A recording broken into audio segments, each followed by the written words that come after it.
What's up guys? Ito na naman po ang inyong kusinerang inhinyera, Jenny Agustin Silvestre.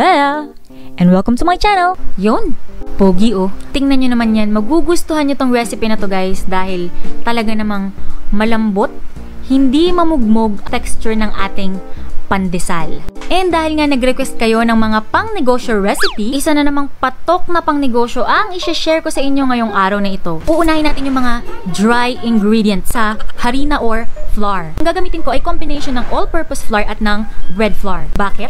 Ano, trick mo na naman. Wait lang kasi, masyado kang mainipin eh. Actually, kung wala kang makitang bread flour, pwede kang gumamit ng all-purpose flour. So, from the word itself, all-purpose. Kaya pwede mo siyang gamitin sa halos lahat ng baking goods mo. Yun lang, mas mataas pa rin yung protein content ng bread flour na kung saan mas nagra-rise at mas nagiging stretchy at elastic yung bread dough mo. Next is this tiny living organisms called yeast. Nabubuhay yan guys, kaya ingat kayo dyan, baka makagat kayo. Tinakot. So, there are two ways to activate your yeast.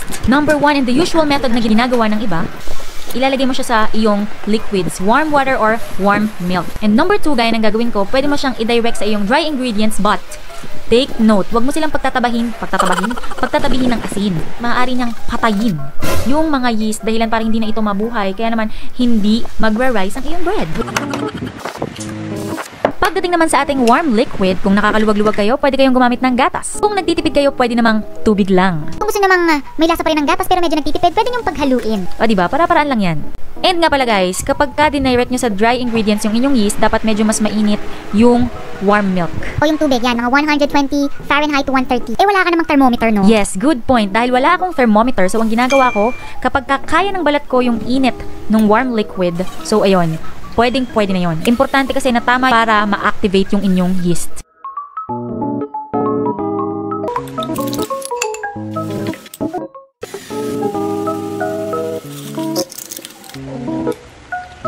Ayan, so napaghalo-halo na yung mga ingredients. Next, gagamit ako ng stand mixer. Wow naman! Yes po, bagong-bago ang ating stand mixer. Salamat po kay Miss Lilith Yang sa malaking discount na binigay niya sa akin. So, kung naghanap kayo guys ng ganitong stand mixer na talaga namang good quality, and so far siya yung pinakamababang presyo na nakita ko sa Shopee. Ipopost ko yung link sa description box below. Eh paano kung wala akong stand mixer? No worries guys. Pwede nyong i-need siya manual. Yun nga lang, kapag meron kang stand mixer or hand mixer, around 3 to 5 minutes, maninid mo na ng maganda yung dough mo. Unlike sa manual kneading na umaabot ng mga 10 minutes. So, meron tayong dalawang stage ng proofing guys. Ito yung ating first proofing.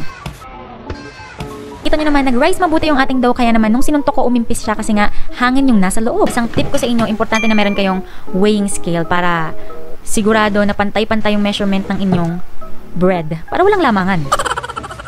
So, dahil pang personal consumption, itong mga ginagawa kong bread, 45 grams kada isang piraso. Pero kung pang benta, pwede nyo siyang gawing mga 38 to 40 grams para makagawa kayo ng mga 36 pieces or more, di ba? Paano nga ba gumagana itong yeast? So, isipin nyo, itong mga yeast ay iyan ay mga natutulog na Pac-Man. Kapag ka nabasaya ng mainit na liquid, magigising yang mga yan. At kapag nagising yang mga yan, maghahanap yan ng pagkain at kakainin nila yung mga sugar na nasa flour. At habang ginagawa nila yan, dahilan para mag-release sila ng carbon dioxide na magpaparise dun sa ating bread. Wow, amazing!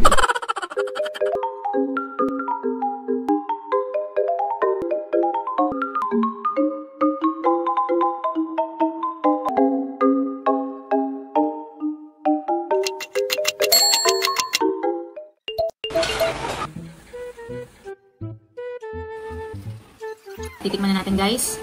Actually, medyo mainit pa siya. Wow! Let's taste it. Sarap. Sobrang sarap niya guys. So, ang gusto ko dito sa tinapay na to guys, hindi siya buhaghag. Yung alam niyo yung mamugmog at hindi din siya ganun ka-moist. So, tamang-tama lang siya sa texture ng pandesal na pinapangarap ko. Kasi nga, sa harina na ginamit natin combination. So, ayan o. Kita nyo naman, sobrang lambot. Sarap. Bagay na bagay sa tsaka ni mami. Ang sarap guys, grabe. At ito na nga guys, para sa ating kompletong ingredients with costing. So, pwede nyo pong i-pause yung video para mailista nyo at makita nyo mabuti yung ating listahan. So, yung ube jam, optional lang yan guys. Pwedeng hindi kayo maglagay since meron na rin naman tayong ube flavoring. Ayan, so maaari tayong makagawa ng 36 pieces and kada piraso nagkakahalaga ng 6.70 pesos. Again guys, suggested or sample ito na costing na maaaring magbago. Depende sa kung saan kayo bibili at kung may mga idadagdag pa kayong ingredients. Depende din sa mga lalagyan na gagamitin nyo pang benta. So pwede nyo namang i-adjust yung inyong costing. And syempre, para sa ating sigawan, shoutout kay Elber Samaniego. Shoutout kay Miss Michelle Chan from Calbayog City, Samar.